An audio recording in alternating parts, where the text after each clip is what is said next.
Hello and a hello. Welcome to Talking About Cars. I'm your host, Razmig, and today we're going to talk about cars. Let's take our first caller. Hello, you're on Talking About Cars? Hi, I'm calling about a problem that's been pretty consistent for the past 3 weeks. My 1998 Acura is making a pretty strange rattling noise. I see. And where did you say it was coming from? Sounds like it's beneath the back seat on the driver's side. Did you check for rattlesnakes? I live in Vermont. I live in Boston. We've got clam chowder. Chowda. Okay. So about those rattlesnakes. There are no rattlesnakes in Vermont.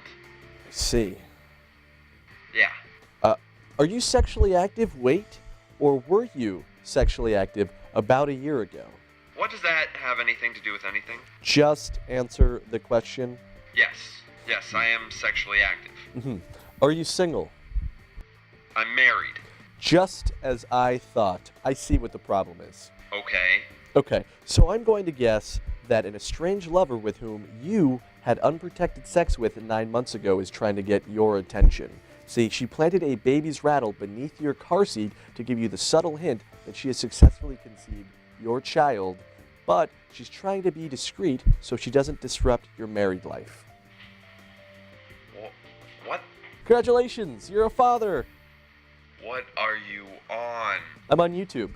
I'm too hot for TV, like Jerry Springer. Okay, well, I guess until next time, take care of yourselves and each other.